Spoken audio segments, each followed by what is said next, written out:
first morning of the easy part of her childhood, 15-year-old Coryn Williams stood on the top of the Bridge of Stars and watched Puget Sound shiver with winter.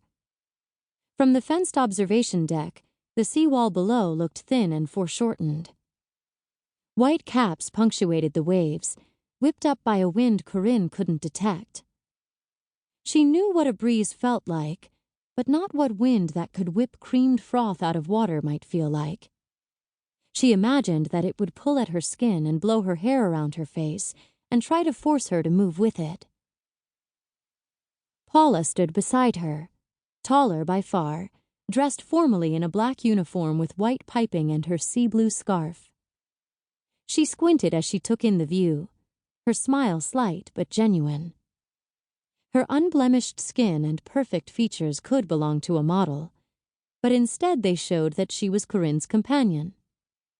In spite of her nature, she seemed to be genuinely interested in the horizon, the white ferries that plied the choppy water, and the pleasure of standing on top of the highest spot in Seacouver. Coryn had finished her last assignment of the year this morning and sent it off to be graded.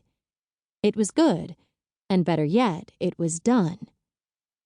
She had written about the Great Restoration with the help of her older sister Lou, who had her own rather strong ideas.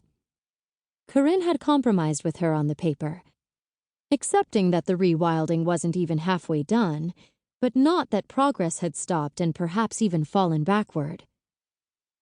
Standing here on this bridge, with the vast sound to look out over, and beyond all that water the white-capped mountains of the peninsula, she was even more sure she had been right. The city would be okay.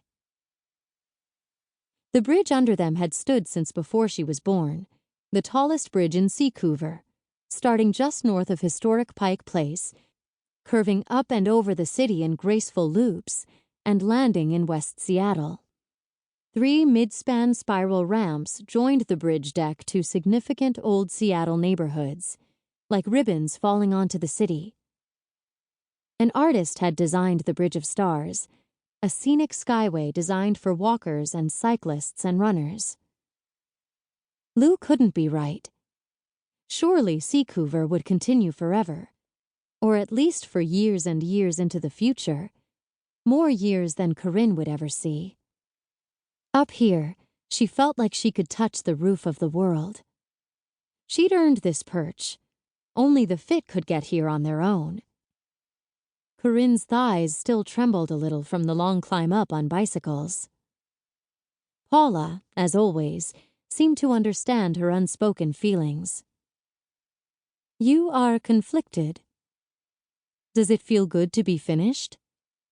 Oh, yes. It did feel good. The paper had been a fight. They'd moved in the middle of it, and all the packing and unpacking, while familiar, took time. Her mother begged her father to move them regularly, as if the next house would be just right. Coryn had stayed up every night for the last 2 weeks to finish on time. I thought it would feel entirely different to be in high school. Paula raised an only slightly too perfect dark eyebrow. Does it feel different at all? Not really. Now I have 2 weeks off and that feels good. But every other year I've had 2 weeks off after finishing up. Maybe they should give us a longer break. After all, high school's a big deal. Don't get too full of yourself, Paula replied. She leaned over the bridge as if contemplating the idea of freedom from gravity. The wind plucked stray strands of dark hair and blew them around, while Paula tried in vain to tuck them back into her bun. Did you know that you always come to where you can see out of the city when a big thing happens in your life? Do I? You went to the edge of the seawall when you passed elementary school. You rode your bike all the way to the edge and back when Lou went to summer camp in Tacoma.